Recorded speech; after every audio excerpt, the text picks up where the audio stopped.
Greetings fanboys and fangirls, Jared here with another video review from Fanboys Forever. And today we'll be having a look at the brand new Eternia Skeletor and Havoc throne, or as we like to call it, the Bone Throne. I first of all want to talk about the packaging just for a second because it is very much unlike packaging that we've seen in this line. For one thing, you have the brand new Masterverse logo up there, which I love so much and is a big improvement over what they started with.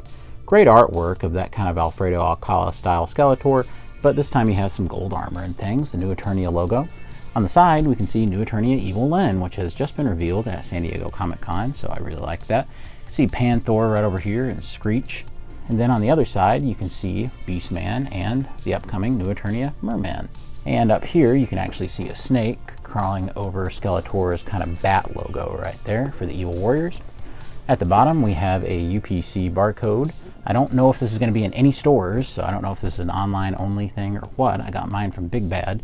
And it says, from deep within Snake Mountain, Skeletor rules from the Bone Throne, so they do call it that there.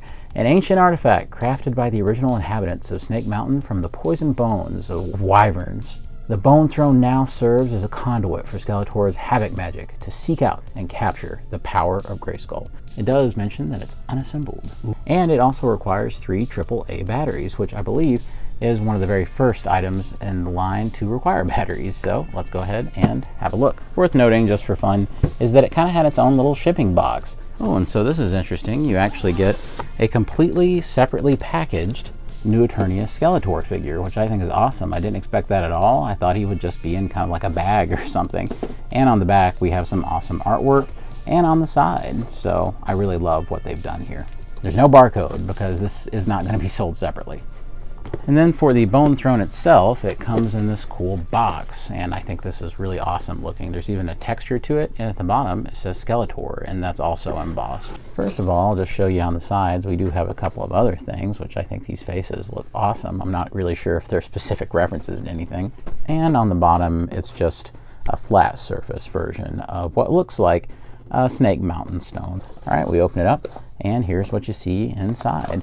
This box is more than packaging. This is where you're going to plug in like diorama pieces. So I feel a little silly not knowing that or not realizing it. So you actually have this piece, which is the cardboard kind of diorama itself. And you can see that you unfold it and you have all this. Now it actually has a back portion. Mine has a little white fleck on it, so I guess it's fortunate that that's the back and not the front.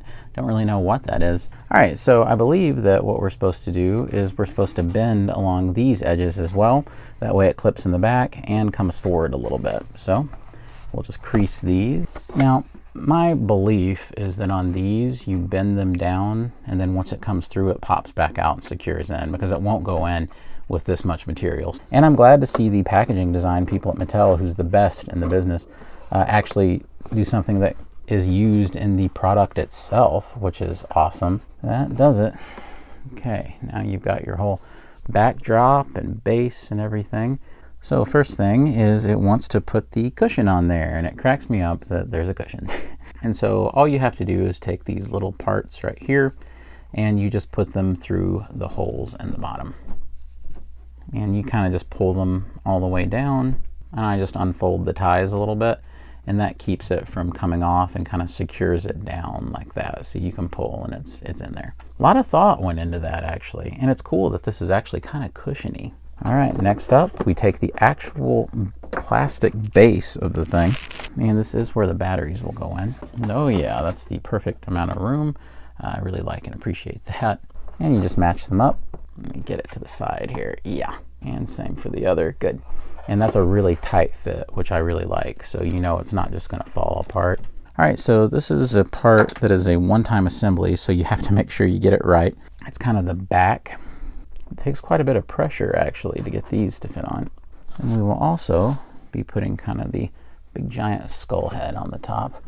Kind of looks like Skeleton Warriors. There we go, and it just has kind of a peg up there. Makes me wonder if this peg, if this will actually be able to be used as a head on a Masterverse figure. As a matter of fact, we're going to take poor old Frogmonger here, and we're going to experiment on him, because the neck pegs are universal. So if it works on Origins, it works on Masterverse. All right, let's see. And look at that. It does work. These guys don't miss a beat when it comes to opportunities to do this kind of stuff. That also means you'll be able to put whoever's head up here. We have these big kind of claw pieces. You can hear that click, and you can hear that satisfying click. Next up, you have your torches, and these are one-time assembly as well. There we go. Kind of scary to put those on, actually. And there we go. We've got the little snake ornamentation that's going to go on either side on the back. Let's turn that around. I didn't actually have the back part on there all the way, so that took a lot more pressure than I even thought it did to get the backbone lined out. All right, and I believe it doesn't matter which one you put where, so we're just going to stick these on. That one goes there, this one goes there. On one side, you have the snake staff. Maybe this belonged to King Hiss before the evil warriors took it over. You can see that they just have little spots to put the weapons. And this is made out of a soft rubber, so you don't have to worry about breaking it as you try to fit weapons into it. It is kind of a tight squeeze though, so there we go. Okay, so there's one. And the other side is reserved for the Havoc staff. Now all that's left are batteries and the figure itself. So we are going to come back to this, but first we're going to give a full review to this brand new Masterverse New Eternia Skeletor figure. So let's do it. All right, so I'm going to come at this like I would a regular figure review for Masterverse. It'll just be a slightly condensed version. We've looked at the really nice packaging, so let's just go ahead and get them out. So let's talk a little bit about what this new Skeletor figure even really is. Pretty much it is a reversioning of the old Masterverse Skeletor, the Barbarian Skeletor as it was dubbed. It does have a brand new head sculpt, but pretty much everything else is a reuse or a reversioning of that original body. So as you can see, side by side, these figures are pretty much exactly the same, except for the head sculpt and the paintwork. And I think that's all right for this. The paint and the new head sculpt really does make a pretty big difference to where it would be kind of hard to tell that these were the same, as a matter of fact.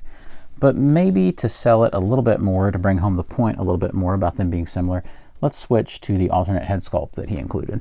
So you can see that this guy came with what I would call a traditional Skeletor head sculpt, but this is the very first time we've seen a true Alfredo Alcala Skeletor head sculpt from those original couple of mini books or mini comics, however you want to say it. So it is really cool. You'll be able to pretty easily utilize these head sculpts on him, so we'll show that in just a moment. As for accessories, this guy does come with a Havoc staff. Sculpturally, it is also the same as what has come before, but has completely new color theory kind of going on here. And just to show you what that looks like, the original was like this, so practically the same thing, except it was a very dull kind of color. He does come with a couple of alternate hands, which is an open hand and a fisted hand right here. He does not, as far as I can tell, include any kind of sword for the holster back there. So I think that's kind of a shame, since he does indeed have a spot to put a sword, so they did not bother to reissue it. Another cool thing is that if you look at the Skeletor body itself, there's all these really interesting paint highlights all over it now. And I think that that's just another way that they've kind of increased how premium it is. They've also redone the pattern on the cape to make it larger and more epic. Still going with a black cape, which I find strange. I wish that it were just kind of a dark purple. But hey, you know, whatever floats your boat, I guess. One criticism that I can level against the armor is that there is kind of a glob. You can actually see it there, a purple paint that's over the gold plastic. I am going to take some acetone and clean that up a little bit. So thankfully it is cleanable because that's gold plastic, so I can just kind of wipe that away. So that is a shame though, and something that we should be on the lookout for. However, the head sculpt is immaculate when it comes to looking like that original art. It does feature an opening jaw, which is something that modern Skeletor figures are including more and more often, so I am very happy about that. So you can make him look really surprised, like, you know, it's his birthday, ah! When I'm recording this, it is Brandon's birthday, the other guy on the channel sometimes, so happy birthday, Brandon, and my best friend. Let me show you what this looks like. You can actually remove the hood, and it's easier just to pop the head off. You can see here that there is a spot that you can just kind of drag the head out, and you kind of get this empty Skeletor hood, and it still looks really good even without the hood. Did not mean to rhyme. I think that the head sculpt looks really nice this way. It kind of reminds me of the end of the '87 Masters Universe movie where he's like, "I'll be back." And you can see all the detail around the head, so I think that's neat. From the back, you're wondering if it's Jim Carrey that's about to turn around. Smoking. Okay, let's go ahead and get this armor off because I like it and everything, but you know, I'm usually happier without that on, and I felt the same way about the original figure. And this is what he looks like in the more kind of traditional Skeletor look, I would say. Now that we have the chest armor off, you can see that the kind of crossbones on his chest have a really nice gold highlight and kind of a pearlescent sort of look on the main gem in the middle. So I think that's awesome. On the back, you can see that woefully empty sword scabbard. So it's another spot. You can also see how great their paint highlighting is all over the blue sections on the body.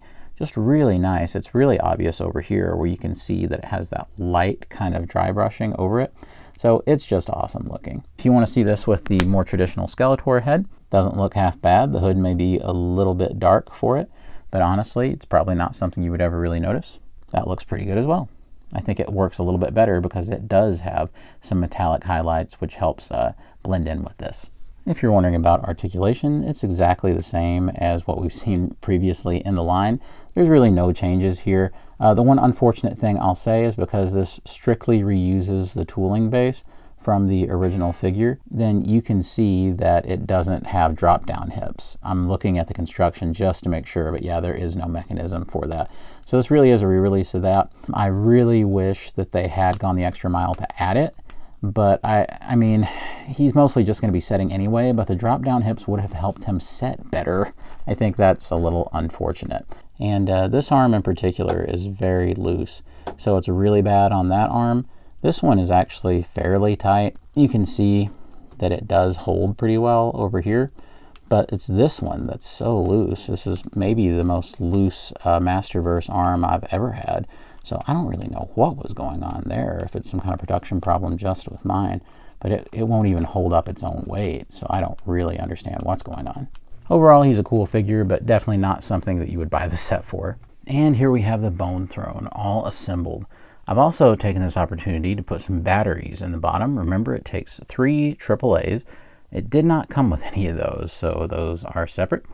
And let's go ahead and press the button here and see what it does. You press it once, and the torches will glow red, and hold it down for a second, and it'll turn off. And it can also turn green. So you can't really see them too well like this, even though these are bright studio lights, and I'm impressed with how much it actually shows up even with that much light directly on it. But let's get some light off here. Here's with a lot of the light off. And I think that looks really cool.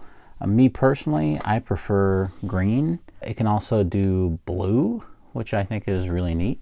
Like sometimes I turn it off and sometimes it changes color. I'm not really sure why. I can't really figure out what is activating it, like when. Let me try it again. So here's your orange lighting.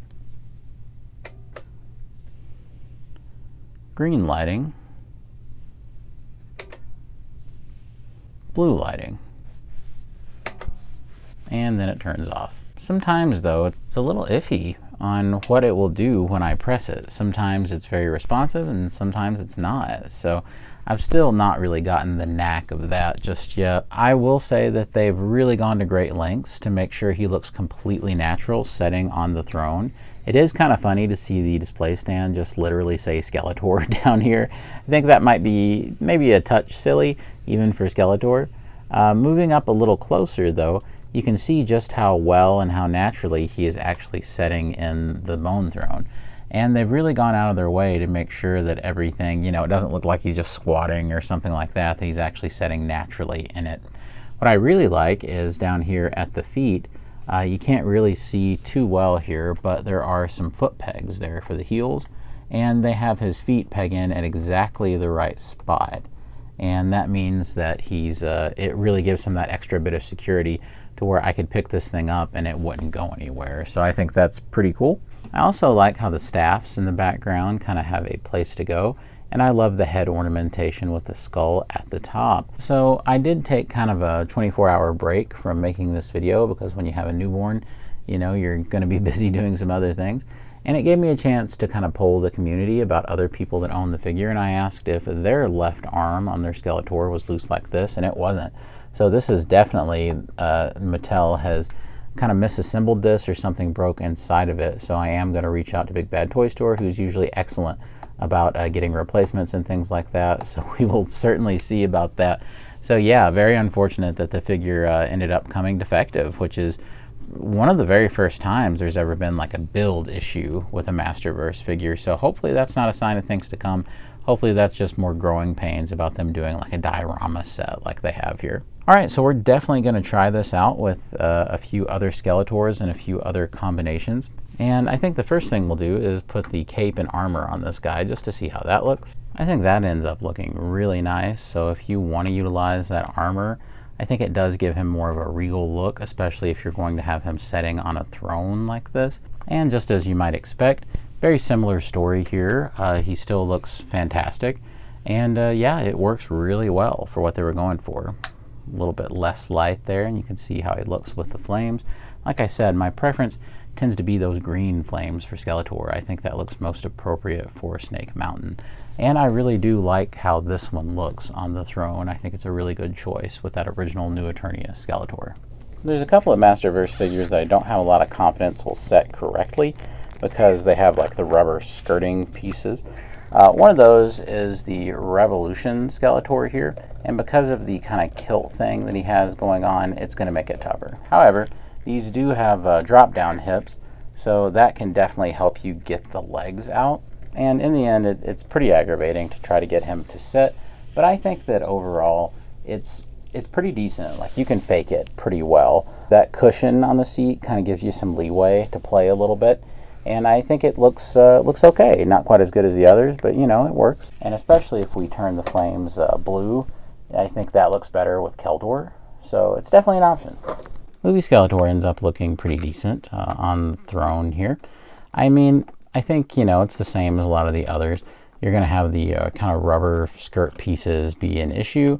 I wish there was more of a way to mitigate that with these guys. It's still not bad though. You can definitely cheat it, especially with the arms down at the sides. It looks fairly appropriate, really. One thing I will warn, it's kind of difficult to get the staffs out of the containers in the back. You really gotta pull, and I'm kind of afraid there it goes. I'm always afraid I'm gonna bust those rubber snake pieces. But let's see if the movie Havoc staff can go back there fairly comfortably. Yeah, it works. So if you want the movie Havoc staff, I think that ends up looking pretty good. Of course, if Skeletor is going to sit on the throne, he needs Evil Len back here to kind of be at his beck and call. I think that looks pretty cool, actually. It's weird. I didn't think he would work that well, but I'm really liking movie Skeletor on this throne.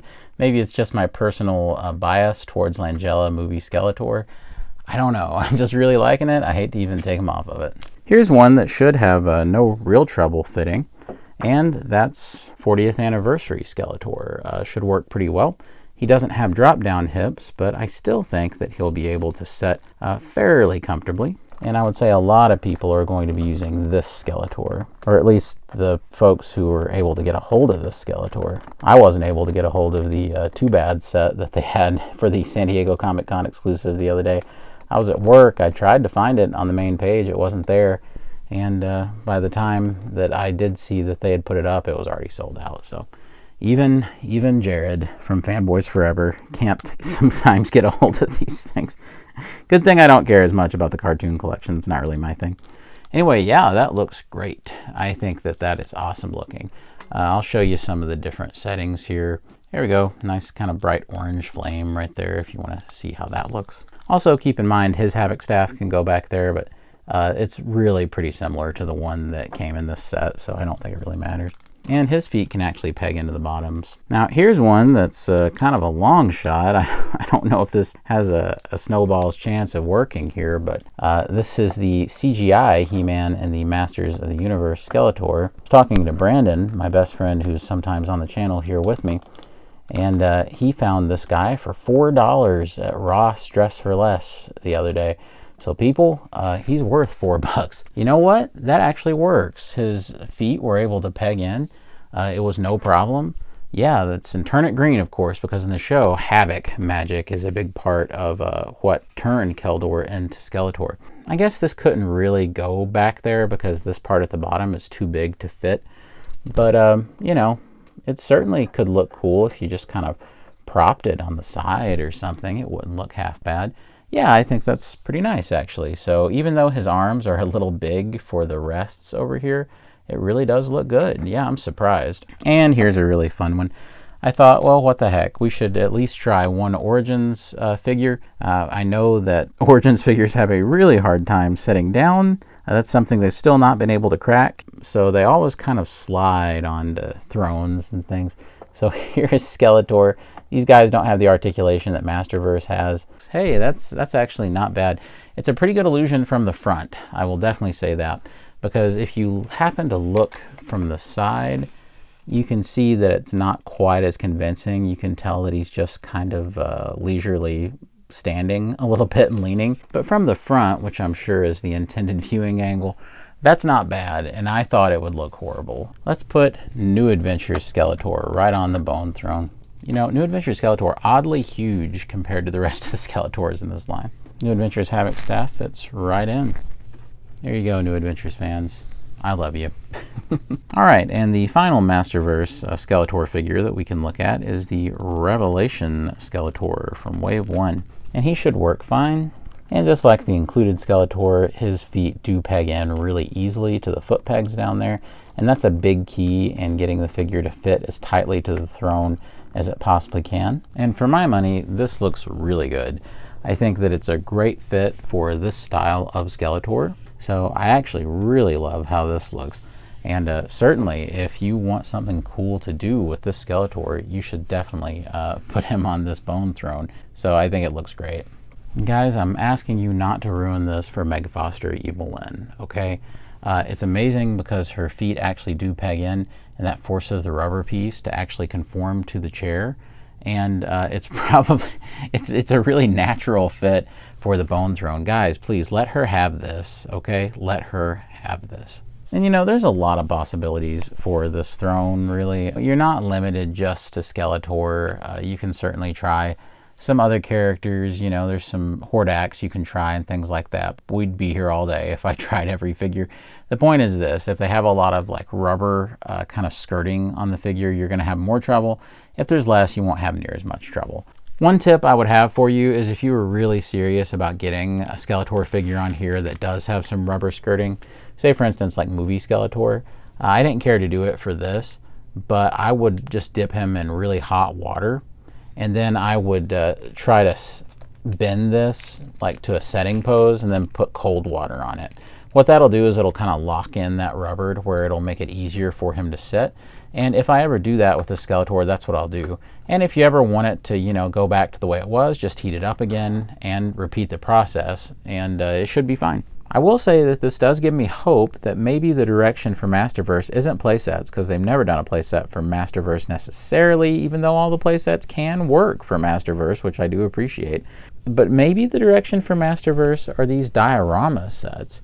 Imagine if they did something like this, you know, for Castle Grayskull, and it came with an exclusive sorceress or something. It's a fun idea. It's a fun concept. I hope to see more from it. But it's definitely time for us to discuss really how this turned out. If you're asking about the actual throne itself, I think that it turned out great. I love how they utilized the packaging in the box to make it even bigger.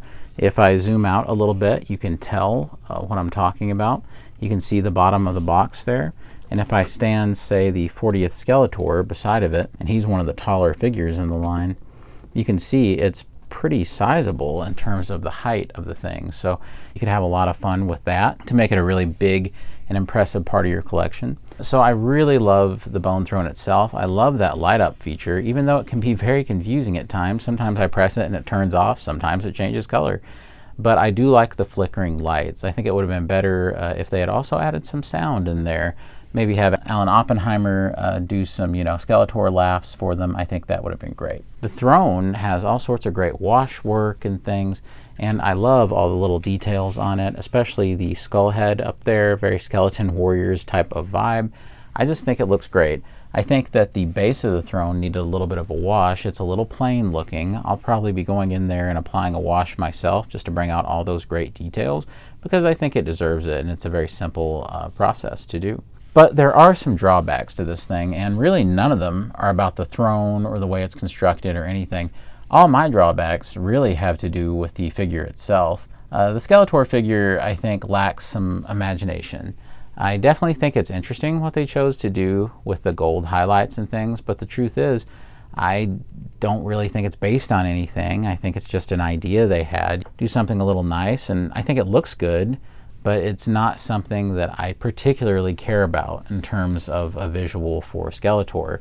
So I don't really care that the gold stuff is on there. It would have been a great opportunity for them to have just included this head and this nice highlighted body and just do something as traditional as they could. But I think the gold maybe was a misstep. The other problem is the arm over here. It's the first time I've ever got a Masters of the Universe Masterverse figure that something's just wrong. I'm pretty sure they left out like the thing that puts the friction in the shoulder, and it just wasn't assembled into the figure, because I've never had anything like that where it just feels like a G.I. Joe that's O-ring is broken. Really strange, but I'm very confident in Big Bad Toy Store and their customer service. It's not a sponsored video, it never is, but seriously, I am confident in their customer service, and I think they'll get me fixed up, so I'm not too worried about that. It definitely hurt my potential enjoyment for this figure, so that was a shame. But the big problem here, and I think the thing that anybody's going to tell you is the thing that's bothering a lot of fans, is the price. And the price is $59.99, so that's $60. Now, I fully acknowledge that a Masterverse figure now is somewhere between $20 and $25. Just depends on where you get it and all that good stuff. Skeletor here, yeah, that's probably what he would run. However, I would feel more comfortable paying that if he was a more modern, more updated Masterverse figure. Sure, the head is, and I think that those pieces are awesome, but the body doesn't have the drop-down hips, and it is just a re-release of an older Masterverse figure. And then, if this were just a $20 item, that means that the price is pretty much $40 for this throne and this base and this light up feature, which you have to have the batteries for. I don't see $40 in it. Maybe on a good day, I'd see $30 in it or $25 in it, but I certainly don't see $40 in it. And I know that they're bolstering this set with this cardboard box and all this and the cardboard diorama, which I think is a smart way to bolster it, to make it more interesting and to make it a little bit bigger, but certainly not $40 worth of bigger, certainly not $40 worth of interesting. So unfortunately it is overpriced. I could see this eventually going on a sale, perhaps. I'm not necessarily encouraging you wait for that, because most of the time that I wait for something like that, it doesn't work out. Maybe they didn't make many of them. It's overpriced, and I would have felt much more comfortable paying, $40 for this. I feel like that would have been right, or $45 would have been right, but certainly not $59.99. Feels like it's at least $15 too high at least, and that's me being a little charitable. I still really like it, and of course I'm a Masters of the Universe nut, so you know that I'm going to buy something like this.